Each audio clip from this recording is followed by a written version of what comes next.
우리 몸의 균형을 유지하고 이동의 자유를 제공하는 다리와 발, 하지. 하지의 올바른 발달은 신체 건강과 활동에 있어 매우 중요한 요소로 정상적인 성장이 이루어지지 않는 경우 여러 가지 위험성이 존재한다. 소아하지 변형은 자라나는 성장기 아이들의 다리에 생기는 모든 종류의 변형을 통칭하는 말이고요. 대표적으로는 오다리, X자다리, 그리고 평발이 있을 수 있겠습니다. 최근에는 소아 비만의 증가와 함께 소아하지 변형도 증가하고 있는 추세입니다.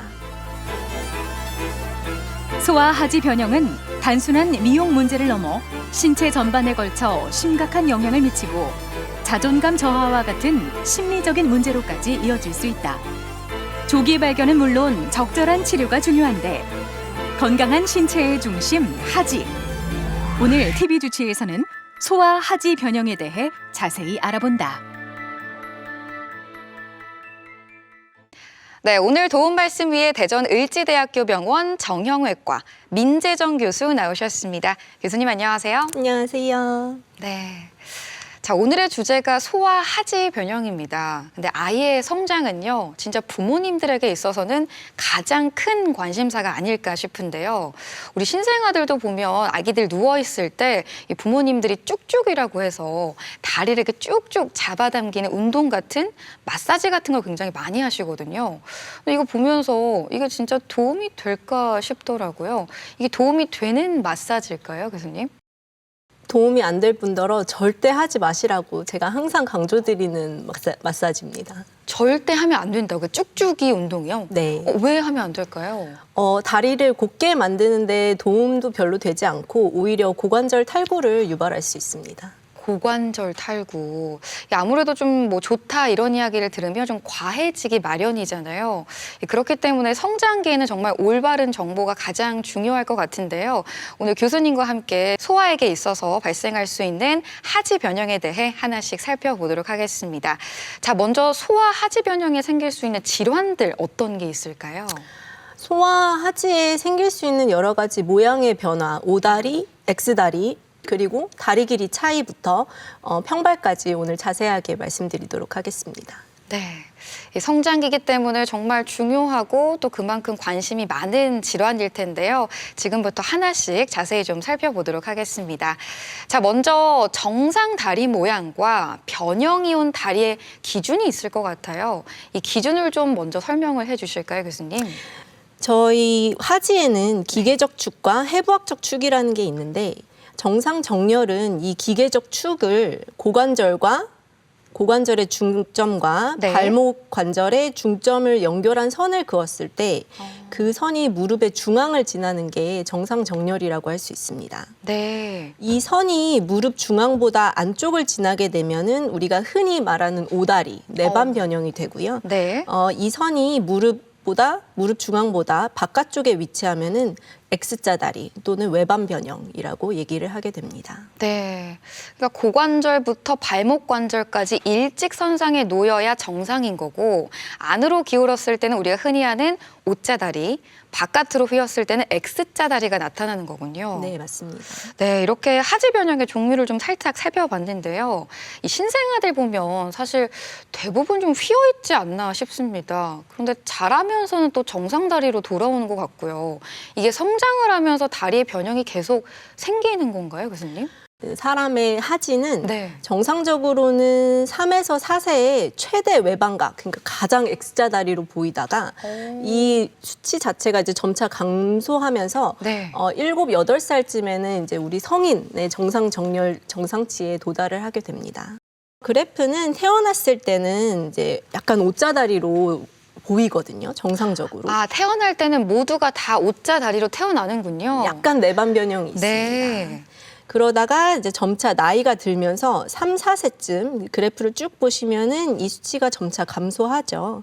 3, 4세쯤에는 아주 최대 외반, 최대 X자 다리가 되고요. 네. 그 이후에는 이제 나이가 들면서 점차 성인의 정상 기준에 도달하게 됩니다.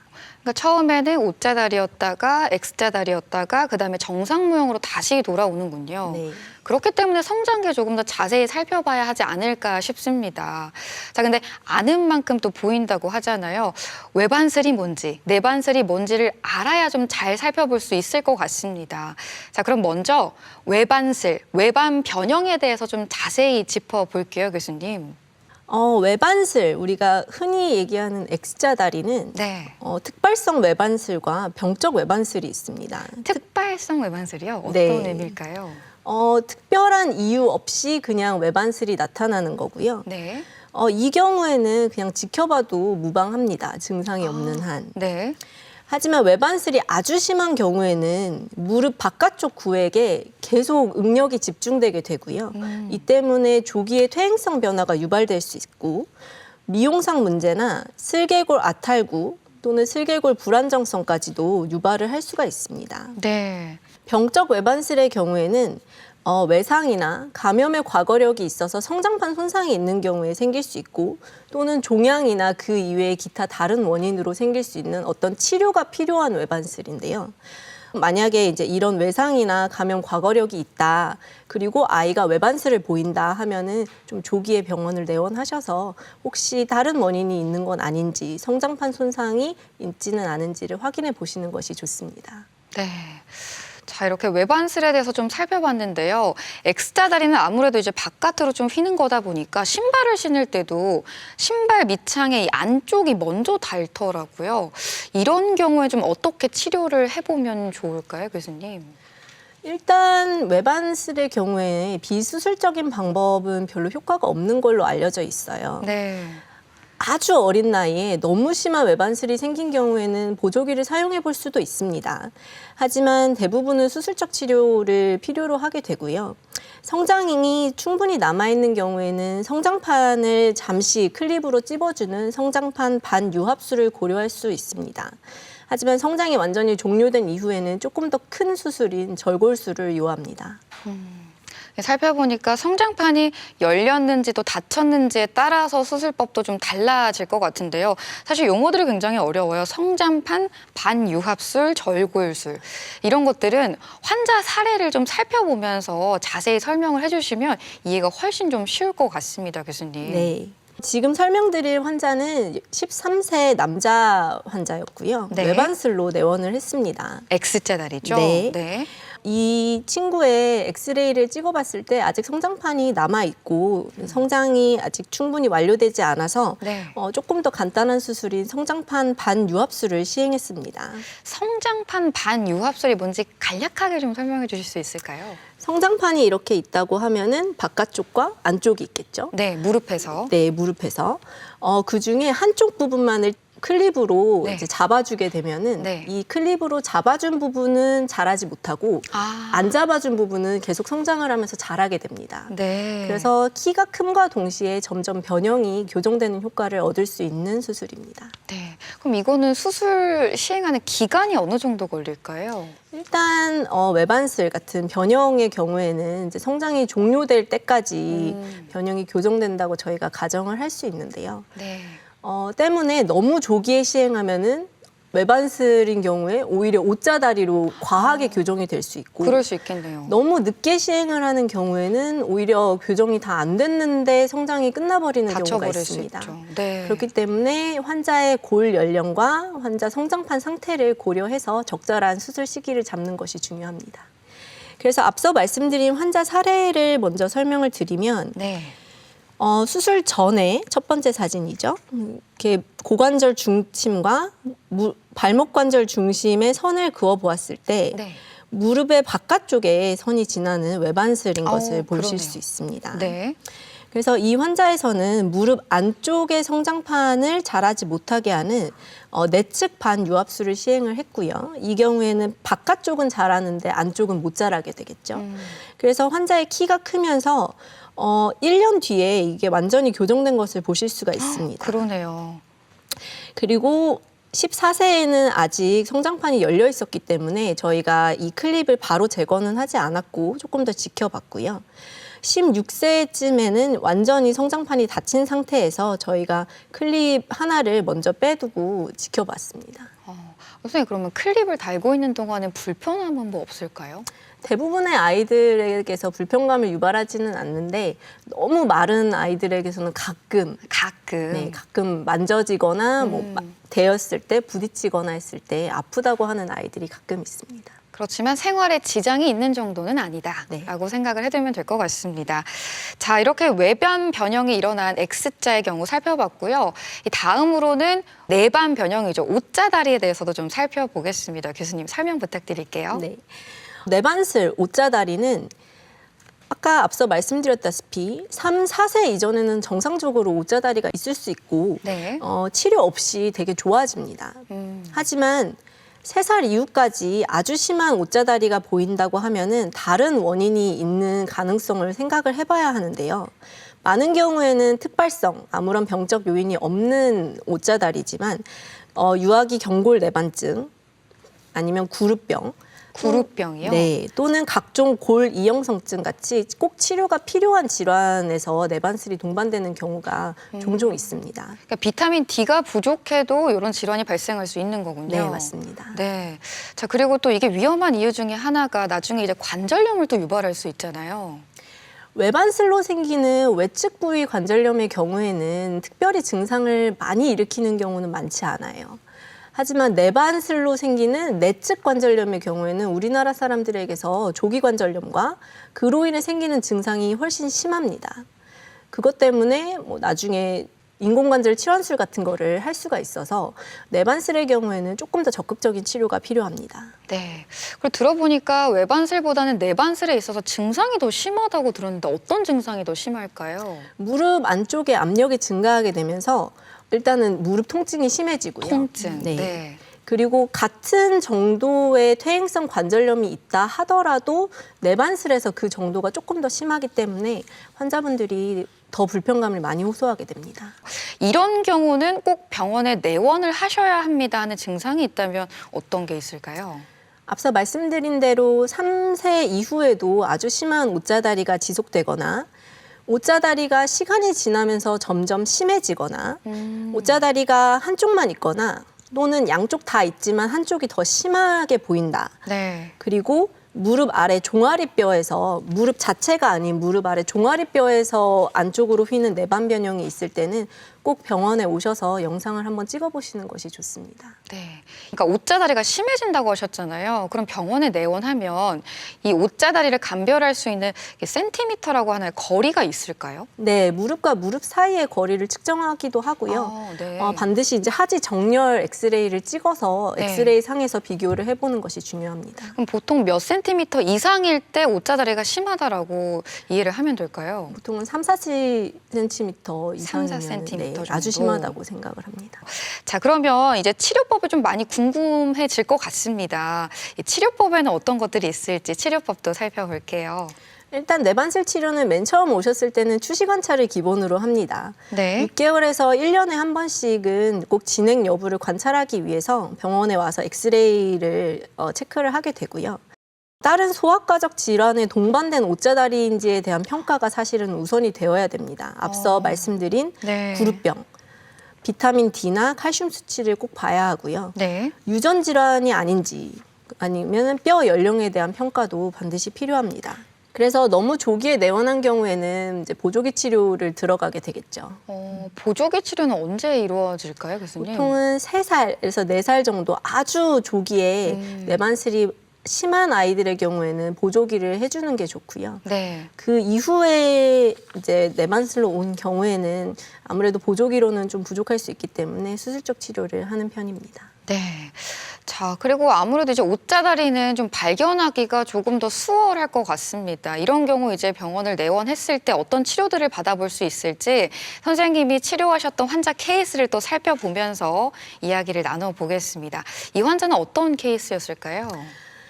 먼저 첫 번째 사례인데요. 이 환자는 수술 없이 내반슬이 잘 치료된 케이스입니다. 네. O자다리로 내원을 했고요. O자다리로 내원한 내반슬에서 엑스레이를 찍었을 때 아주 네. 특징적인 소견이 보여서 구루병이 아닌가 의심을 했었습니다. 그게 엑스레이 상으로도 보여요, 교수님? 네. 그래서 이 환자는 소아과로 저희가 의뢰를 드렸고 네. 비타민 D 치료를 시행하면서 점차 호전됐던 케이스입니다. 그러니까 진단이 확실히 중요할 것 같아요. 이게 병적 이유인지 성장 장애인지 뭐 외상인지 진단에 따라서 치료법이 또 달라지는 거니까요. 맞습니다. 자, 그러면 이렇게 치료하셨던 사례도 영상 검사 사진이 있을까요? 네, 그래서 앞서 말씀드렸던 환자인데요. 이 환자는 이제 엑스레이를 찍었을 때 무릎 부위의 성장판이 굉장히 퍼져 있어 보이는 아주 어. 특징적인 구루병 의심되는 소견을 보여서 네. 저희가 비타민 D 치료를 했었고 네. 특별히 뭐 수술적 치료나 이런 거 없이 옷자다리가 잘 개선이 되었습니다. 비타민 D 치료하면 치료 기간은 어느 정도나 걸릴까요? 치료 기간은 비타민 D가 정상화될 때까지 보통 네. 한 3, 4개월 정도를 꾸준히 투여를 해야 되고 약물로 투여하시는 네, 거죠? 비타민 D 이제 보충제를 아. 먹게 됩니다. 네, 이렇게 비타민 D 치료로 호전된 케이스까지 살펴봤습니다. 이 다음으로 살펴볼 환자는 어떤 케이스였을까요? 다음 환자는 수술을 시행해야 했던 환자였는데요. 네. 6세에 이제 심한 오다리로 내원을 했습니다. 사실 굉장히 빠른 나이에 오다리가 왔던 케이스이기 때문에 저희가 네. 혹시 다른 이상은 없는지 MRI와 유전자 검사를 했었고요. 네. 거기서 특별한 이상은 보이지 않아서 특발성 내반슬로 진단을 할 수 있던 케이스입니다. 네. 이 환자는 바로 수술을 시행하지는 않았고 9살까지 계속 지켜봤는데요. 그래요? 네. 9살이 돼도 점점 내반슬이 좋아지지 않고 오히려 약간 심해지는 경향을 보여서 성장판 수술을 시행을 했습니다.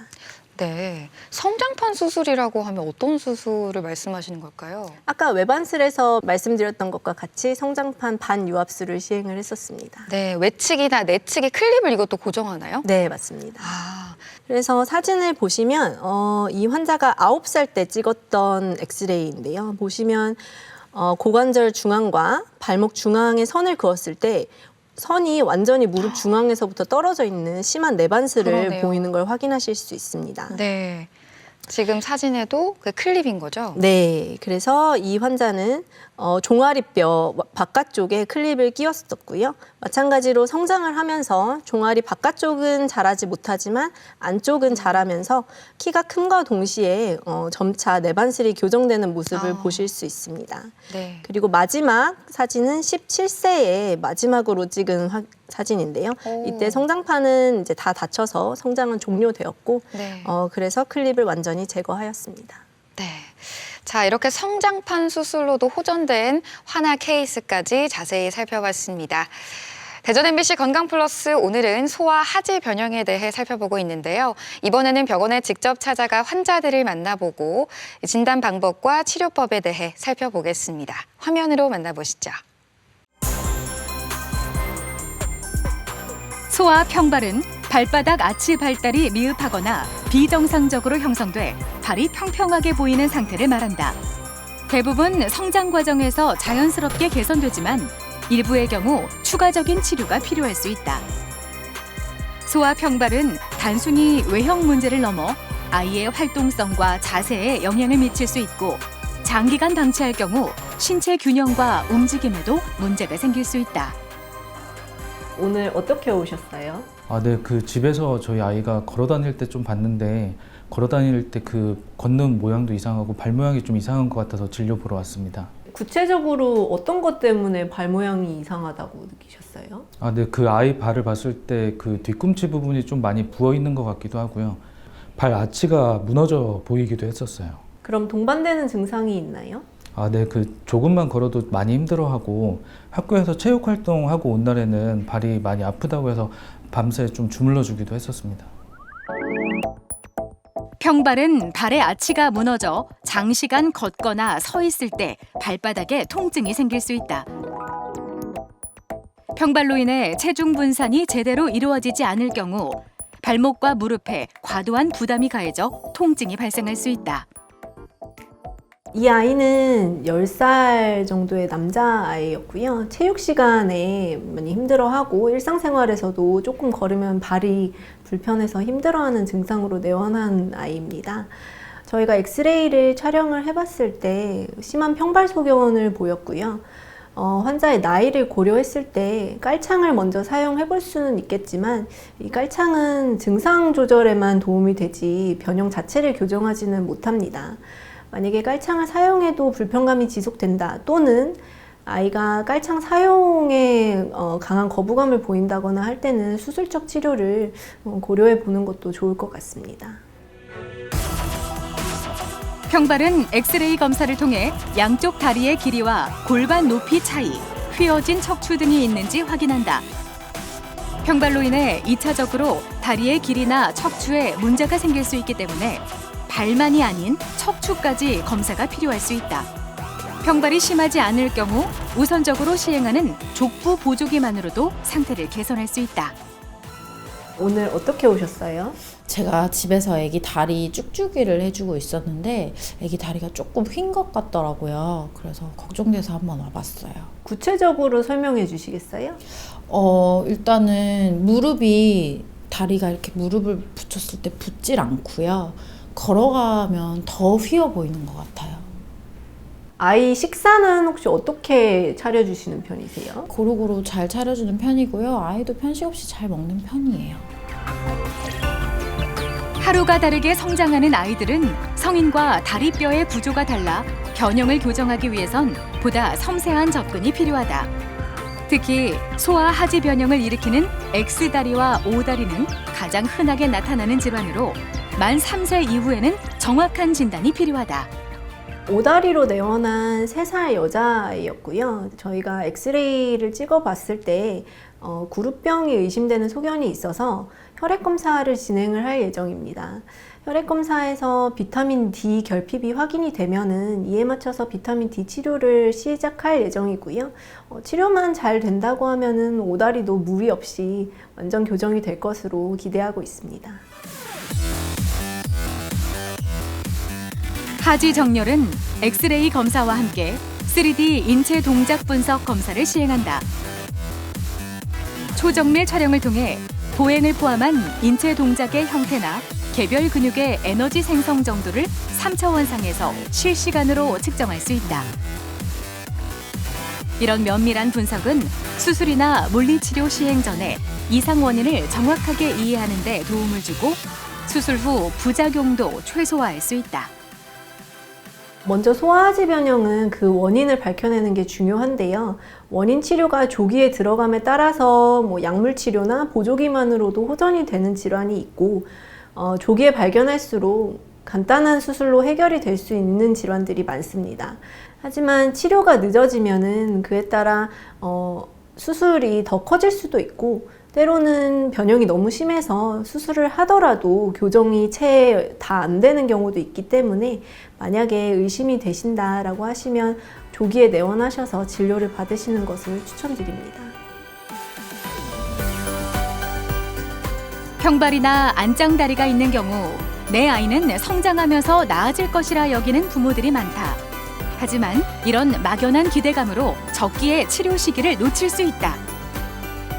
성장과 전신의 균형을 고려하는 정확한 진단과 맞춤형 치료. 소아하지 변형은 꾸준한 관심이 치료의 시작이다.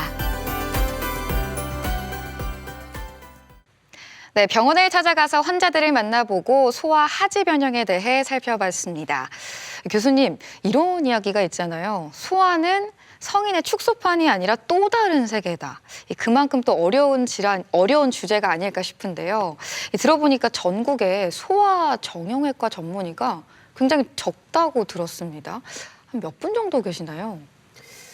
저도 자세히는 몰랐는데 최근에 신문 기사로 저도 네. 접했는데요. 네. 한 10명 정도 소아 정형외과만 하고 있는 사람을 따지면은 10명 남짓 된다고. 그러니까 전국 들었어요. 팔도에 딱 10명 네. 계시다는 거. 왜 이렇게 적은 걸까요, 교수님? 일단 소아 정형외과라는 분야는 18세 성인이 되기 전 환자의 목 아래에 생기는 모든 근골격계 질환을 보는 분과라서요. 네, 공부할 게 많겠네요. 네. 네. 공부량이 굉장히 많고 그것 때문에 트레이닝 기간도 다른 분과보다 훨씬 깁니다. 어느 정도, 보통 1년 정도 하시지 않나요? 소아정형외과는 2년을 기본으로 하고요. 1년을 더 하시는군요. 네. 그러면 그럼에도 소아정형외과를 선택하신 이유를 살짝 여쭤봐도 괜찮을까요?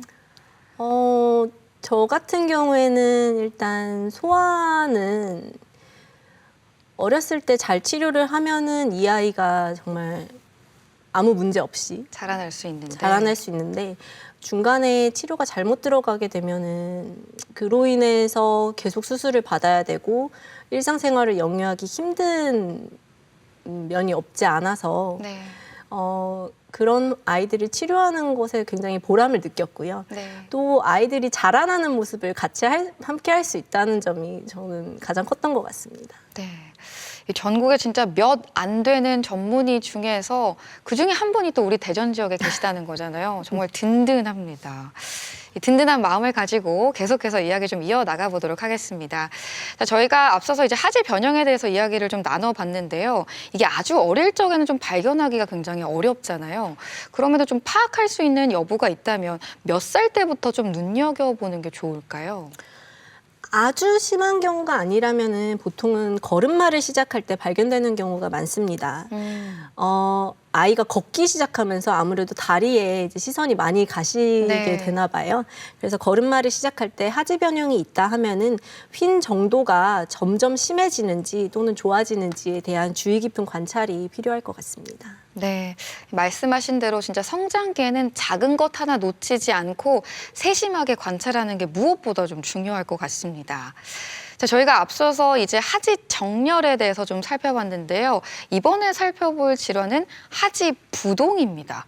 이건 어떤 질환일까요, 교수님? 하지 부동 용어가 굉장히 어렵죠. 생소합니다. 네. 한마디로 한쪽 다리와 그 반대쪽 다리의 길이가 차이가 나는 질환을 말합니다. 그래서 하지부동은 여러 가지 원인이 있는데 뭐 선천성 기형 때문에 생길 수도 있고요. 선천성으로 고관절 한쪽이 빠져 있다거나 아니면은 한쪽이 조금 더 비대해지는 편측 비대증이 생길 수도 있고 또는 뇌신경 질환, 뇌성마비나 소아마비, 지금은 없지만 소아마비 같은 뇌나 신경 쪽의 질환 때문에 생기는 경우가 많습니다. 또는 후천적으로 이제 태어나서 뭐 한쪽 고관절이나 한쪽 무릎에 어렸을 때 감염이 생겼다거나 네. 아니면 골절이 생겨서 성장판 손상이 생겼다던가 아니면 한쪽 성장판 근처에 종양이 생겼을 경우에 다리 길이 차이가 발생할 수 있습니다. 네. 자, 이렇게 좌우 다리 길이가 다르면 전신에 쌓이는 피로도도 굉장히 높을 것 같고요. 또 다른 부분에도 무리가 가지 않을까 싶은데요. 나타날 수 있는 증상에는 어떤 게 있을까요?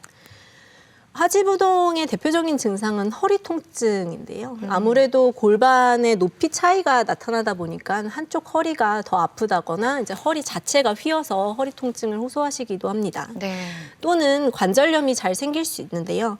고관절의 한쪽 대퇴골두가 잘 덮이지 않으면 이제 그쪽에 관절염이 생길 수도 있고 한쪽 더 긴 쪽에 체중이 쏠리기 때문에 무릎 통증이나 관절염을 유발할 수 있습니다. 더 심해지면 척추 측만증이 생기기도 하고요. 이 때문에 보행장애가 생기기도 합니다. 또는 발목 같은 곳에 변형이 생길 수도 있습니다. 네, 이렇게 여러 가지 증상들이 좀 나타나는데 뭐 아까 말씀해 주셨지만 사실 하지부동은 유발되는 원인들이 굉장히 다양하잖아요. 그렇기 때문에 이 진단하는 게 굉장히 좀 중요하지 않을까 싶은데요. 진단법에는 좀 어떤 것들이 있을까요? 먼저 원인에 대한 평가가 선행이 되어야겠죠. 특별히 이제 종양이나 네. 이런 부분들은 그 종양에 대한 치료가 먼저 선행이 돼야 되기 때문에 이런 원인 평가가 선행이 되어야 되고요. 원인 평가라고 하면 뭐 동반 질환이 있는지, 네. 외상 유무가 있는지, 뭐 가족력이 있는지 이런 것들 말씀하시는 거죠? 맞습니다. 그런 거를 확인한 다음에는 어떤 걸 해보실까요? 그 다음에는 이제 하지부동 자체에 대한 진단이 필요하겠죠. 다리 길이를 측정하는 게 중요하고요. 하지부동 자체가 골반 부위에서 네. 파생이 된 건지 아니면 그 윗부분에서 파생이 된 건지 저희가 다리 길이를 실제로 줄자로 측정해 보기도 하고요. 사진처럼 저렇게 직접 네. 선생님들이 재시나요? 네. 아, 그렇군요.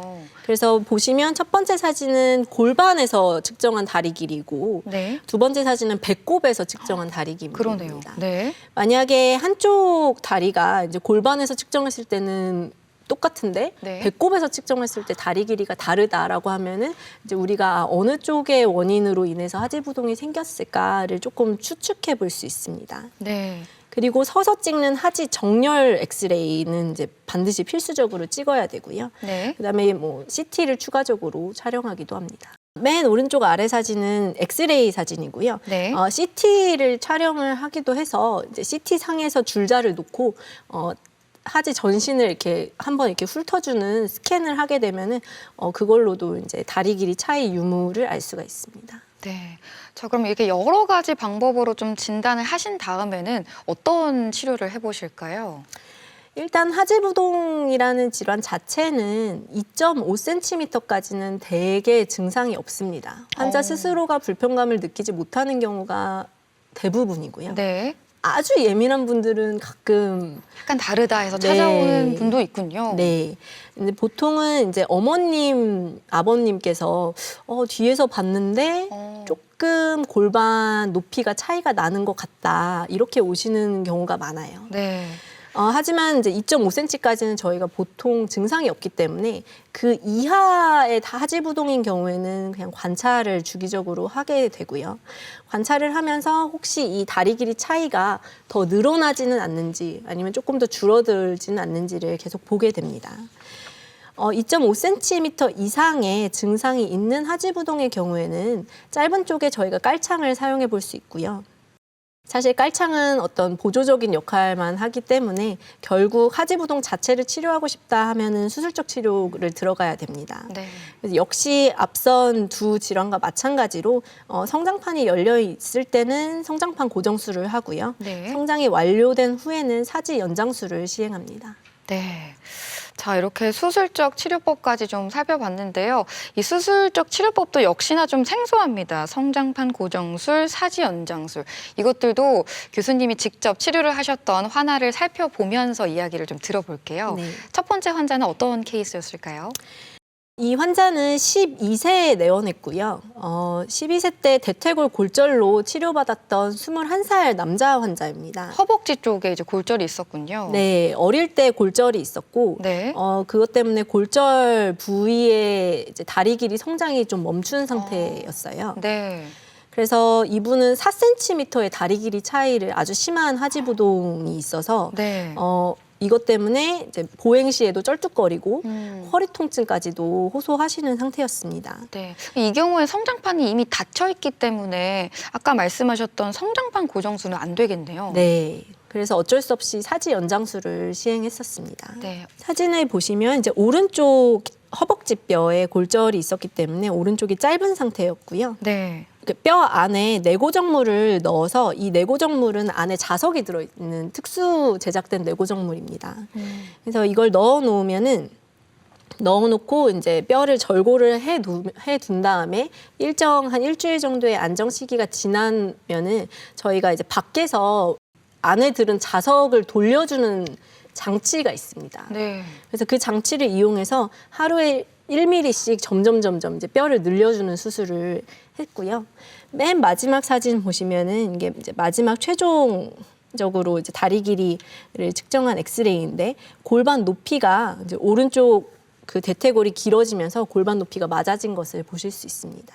네. 자, 이렇게 사지 연장술을 받았던 환아 케이스까지 살펴봤고요. 이제 다음으로는 많은 분들이 알고 계시는 질환입니다.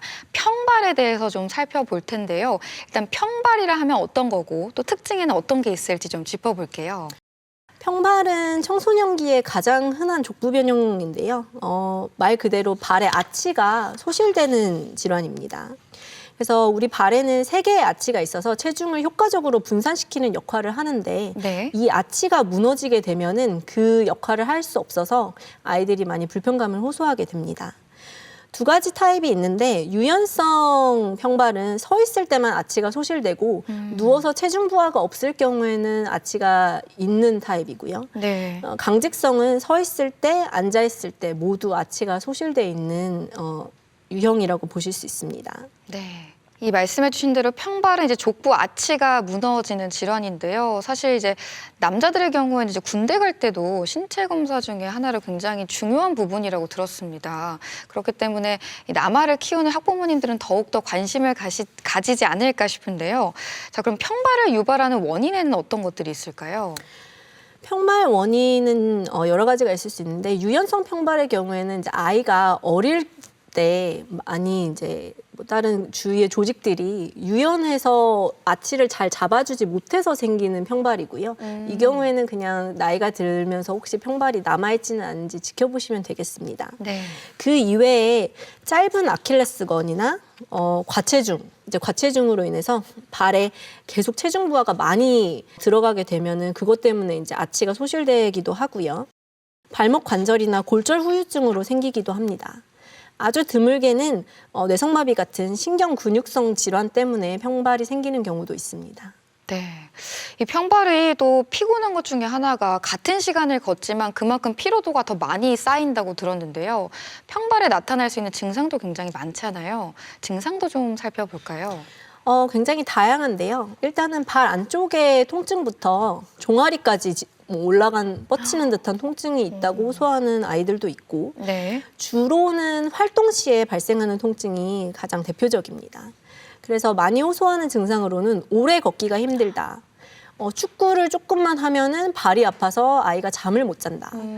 또는 뭐 발의 피로감이 굉장히 극심해서 체육 시간에 제대로 할 수 없어서 뭐 네. 성적이 안 나온다. 이렇게 오시는 분들도 계시고요. 아니면 아이가 팔자걸음을 하거나 발 뒤꿈치가 틀어져 있어 보여요라고 내원하시는 경우도 있습니다. 네. 이 평발이 불편한 거를 넘어서서 어쨌든 하지 변형을 또 유발할 수 있기 때문에 이 빠른 치료가 또 필요하지 않을까 싶은데요. 치료법에 대해서도 좀 하나씩 살펴볼게요. 아킬레스건이 짧아서 생기는 평발의 경우에는 어린 나이에는 아킬레스건 스트레칭을 충분히 시켜주는 것이 좋습니다. 네. 그래서 아킬레스건 스트레칭과 발 아치 강화 운동은 가장 기본적으로 들어가야 될 치료고요. 그 이외에 이제 평발이 아주 심해서 일상생활에 지대한 영향이 있다 하는 경우에는 저희가 보조기를 사용하거나 깔창을 사용해 보기도 합니다. 보통 평발은 10살까지는 자연적으로 좋아지는 경과를 취합니다. 그렇기 때문에 저희가 아무리 평발이 심해도 어린 나이에는 10살까지는 좀 기다려 보고요. 네. 10살 이후에는 이제 보정적 치료에 효과가 없고 평발이 지속되면서 증상이 심한 경우에는 수술을 고려하게 됩니다. 네. 뭐 이렇게 운동, 보조기, 뭐 수술적인 치료까지 치료법들을 살펴봤는데 지금부터는 또 교수님이 직접 치료하셨던 환아를 살펴보면서 이야기 나눠보겠습니다. 평발로 찾아온 환아 어떤 케이스일까요? 그래서 다음 보여드릴 환자는 10살에 내원했던 남자 환자고요. 네. 좌측, 그러니까 왼쪽 발 안쪽이 아프다고 내원을 네. 했었습니다. 그래서 깔창을 먼저 사용을 해봤었고요. 깔창에는 별로 효과가 없이 계속 발 안쪽의 불편감으로 일상생활이 어렵다고 해서 네. 수술적 치료를 계획했던 환자입니다. 네. 사진을 보면서 좀 설명을 해주실까요? 어느 정도로 평발일까요? 보시면은 왼쪽 세 번째 사진에 아치가 아예 없는 없- 것을 보실 수 있습니다. 보통은 이제 아치가 있어야지 충격을 고루 흡수하는 거잖아요. 그렇죠. 근데 이 아치가 다 무너져 버리면 발의 피로도도 상당하겠고 진짜 아플 것 같아요. 그래서 이 환자는 이 발 안쪽 부분의 통증이 심해서 조금 걸어도 발이 아프고 심지어 네. 종아리까지 아프다고 했던 환자였고요. 네. 발 뒤꿈치까지도 이렇게 틀어져 있는 심한 평발이었습니다. 네. 이 경우는 아킬레스건도 굉장히 많이 짧아진 상태겠네요. 네, 맞습니다. 네. 그래서 정상 발 엑스레이는 이 첫 번째 발가락의 중족골과 네. 이 뼈를 저희가 거골이라고 부르는데요. 튀어나와 있는 그 부분 말씀하시는 거죠? 발 네. 밑부분 중에서. 그래서 이 첫 번째 발가락의 중족골과 거골이 이루는 각도가 10도 이내로 평행해야지 저희가 아치가 살아있게 됩니다. 아, 네. 평발의 경우에는 이 전족부, 이 발 앞쪽 부분이 네. 바깥쪽으로 빠지면서 아. 이 거골과 종골, 이 바로 앞에 있는 이 작은 뼈 이름이 종골인데요. 네. 이 뼈가 이루는 관절이 휘어지게 됩니다. 약간 무너진 형태처럼 보이겠네요. 네, 위에서 맞습니다. 보면. 네. 그래서 발에 이제 옆 사진을 찍어본 사진인데요. 전족부가 이제 발 앞쪽이 이 발 뒤꿈치에 대해서 밖으로 빠져 있으면서 발의 아치 자체도 네. 측면 사진으로 봤을 때 무너져 있는 것을 확실히 보실 수 있습니다. 네. 자, 그럼 이런 환자는 어떻게 좀 치료를 해보셨을까요? 그래서 이 환자는 종골 연장술과 아킬레스건 연장술을 동시에 시행했는데요. 네. 아킬레스건 연장술은 말 그대로 짧아져 있는 아킬레스건을 정상 범위 내로 돌려주는, 늘려주는 수술이고요. 네. 그 다음에 이제 계속 발 아치가 밖으로 빠져 있게 되면은 이 발 뒤꿈치 뼈가 그에 맞춰서 짧아지게 됩니다. 그래서 아킬레스건을 늘려도 네. 원인은 저희가 해결을 하겠지만 발의 아치 자체를 살려주지는 못하기 때문에 네. 이 빠져 있는 거골과 종골 관절을 다시 원 위치로 돌려주고 이 짧아져 있는 발 뒤꿈치 뼈를 다시 원래 정상 범위 내로 늘려주는 종골 연장술을 같이 시행을 했습니다. 그래서 이 환자는 지금 보시는 사진은 수술 후 사진인데요. 종골 연장술을 시행을 했었고요. 아까 밖으로 빠져있던 전족부가 다시 원래 모습대로 정상 범위 내로 돌아온 것을 보실 수 있고 엑스레이 옆 사진에서도 아까 완전히 무너져 있던 아치가 다시 세워진 것을 확인하실 수 있습니다. 네. 자, 이렇게 종골 또 아킬레스건 연장술을 받아본 평발 환아의 사례까지 살펴봤습니다. 자, 다음으로 또 살펴볼 질환은요, 무지외반증인데요. 이것도 많은 분들이 좀 알고 계실 것 같습니다. 설명을 먼저 좀 해주실까요? 무지외반증 저희 여성분들에게 너무 유명한 질환이죠. 네. 말 그대로 이제 발가락이 이렇게 외반 밖으로 휘는 질환인데요. 그렇죠. 이게 성인에서는 보통 하이힐이 많이 문제된다고 네. 하시는데 소아에서는 사실은 특별히 알려진 원인은 없습니다. 다만 다행스러운 것은 성인과 다르게 소아에서의 무지외반증은 대부분 통증이 없습니다. 그렇기 때문에 지켜봐도 무방하고요. 다만 이제 최근에는 미용적인 문제 또는 이제 신발 신기가 불편하다. 네. 신발을 조금 더 발볼이 넓은 것을 신어야 된다. 이런 불편감으로 오시는 경우도 종종 있습니다. 통증이 없으면은 저희가 그냥 관찰을 하는데요. 발가락 안쪽이 아프다거나 신발 네. 신기 많이 불편하다라고 증상이 심한 경우에는 저희가 치료를 시행합니다. 네. 또 이런 경우는 평발과도 이게 동반이 된다면서요? 네, 평발이 있는 환자의 경우에 무지외반증이 같이 동반되어 있는 경우가 심심치 않게 있습니다. 이 치료 방법에는 또 어떤 것들이 있을까요? 사실 소화기에 생기는 무지외반증은 특별한 예방법은 없습니다. 아무래도 원인이 정확히 밝혀져 있지는 않기 때문에. 네. 하지만 증상 호전을 위해서는 뭐 신발을 한 치수 크게 신는다든지 발가락 보조기 또는 패딩을 사용해 볼 수 있고요. 패딩이요? 네. 발가락이 계속 이렇게 안쪽으로 꺾여 있기 때문에 네. 아무래도 이쪽 안쪽과 여기 튀어나온 부분이 아플 수 있어서 네, 네. 발가락을 조금 벌려주고 안쪽에 이제 패딩을 대서 좀 덜 눌리게 해주는 보조기를 사용해 볼 수 있습니다. 보존적인 치료가 없을 때는 아무래도 수술을 좀 고려하시지 않을까 싶습니다. 무지외반증의 수술은 정말 증상이 심하고 아이가 네. 불편감을 많이 호소한다 하는 경우에 고려를 하게 되고요. 수술 방법이 사실 굉장히 다양해서 어떤 한 술식이 무지외반증에 특별히 효과적이다라고 알려진 것은 없습니다. 그렇기 때문에 환자 무지외반증의 정도, 심한 정도와 증상을 고려해서 시행을 하게 되고요.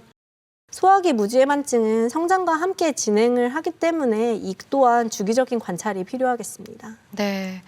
이 성장기 때 이렇게 튀어나온 뼈가 신발에 계속 부딪히거나 활동을 할 때 굉장히 통증도 많이 좀 유발이 될 것 같은데요. 이런 경우에는 또 어떻게 치료를 해보셨을지도 궁금하네요. 그래서 사례 하나 보여드리면은 지금 보시는 환자는 16살에 내원했던 여자 환자입니다. 네. 저희가 지켜봤는데 별로 증상이 나아지지 않았고 발가락 안쪽이 무엇보다 너무 아파서 네. 신발 신기가 불편하고 체육 시간에 체육 활동을 하기가 어렵다고 내원을 했었습니다. 그럼 보조기를 착용한 상태였던 거죠? 네, 맞습니다. 좀 지켜보다가 결국 그냥 수술을 하자라고 해서 수술을 결정을 했고요. 네. 보시면은 이렇게 안쪽으로 심하게 휘어져 있던 뼈를 저희가 간단한 절골술로 절골술이요? 네, 뼈를 이제 부러뜨려서 다시 재배열을 하는 건가요? 네 맞습니다. 네. 그래서 무지해반증을 완전히 교정을 한 사진을 보여드리고 있습니다. 네. 무지해반증은 말씀하신 대로 특별한 예방법이 없기 때문에 이것 또한 정말 세심한 관찰이 가장 큰 예방법이 아닐까 싶습니다. 자, 대전 MBC 건강플러스 오늘은 소아 하지 변형에 대해 살펴보고 있는데요. 이번에는 시청자 여러분께서 남겨주신 궁금증 함께 풀어보겠습니다. 네, 첫 번째 시청자 궁금증은 평발에 대한 궁금증입니다. 저희 아이가 이제 만 3살입니다. 최근 걸을 때 보면 까치발을 하고 걷는데요. 발가락으로만 걷는 게 불안하기도 하고 혹시 어디에 문제가 있는 건 아닌지 걱정이 됩니다. 어떤 검사를 받아봐야 할까요? 시간이 지나면 괜찮아질까요? 하고 물어오셨는데요. 이런 경우는 어떨까요, 교수님? 까치발 보행으로 어린 나이에 많이 내원하시는데요. 아킬레스건이 짧아서 까치발을 하는 경우와 습관성으로 까치발을 하는 경우로 나눠볼 수 있겠습니다. 아이가 계속 까치발로 걷는다면 전문가의 진료를 통해 아킬레스건이 짧아져 있지는 않은지에 대한 확인이 필요하겠고요. 대개 아킬레스건은 어린 나이에는 스트레칭만으로 충분히 좋아지기 때문에 아주 소수의 스트레칭만으로 좋아지지 않는 경우의 아이들에 한해서는 아킬레스건 연장술을 해볼 수도 있겠습니다. 네, 다음 시청자 질문은 옷자다리에 관련된 궁금증입니다. 맞벌이인 관계로 10개월 아기를 시어머니께서 봐주고 계십니다. 집에서나 외출하실 때나 포대기로 아기를 자주 업으시는데요. 포대기로 업으면 아기 다리에 변형이 생긴다고 해서 걱정입니다. 실제 포대기로 업으면 옷자다리가 되기 쉬울까요? 하고 물어오셨는데요. 이런 경우는 어떨까요, 교수님? 포대기를 업는다고 아이가 옷자다리가 되지는 않습니다.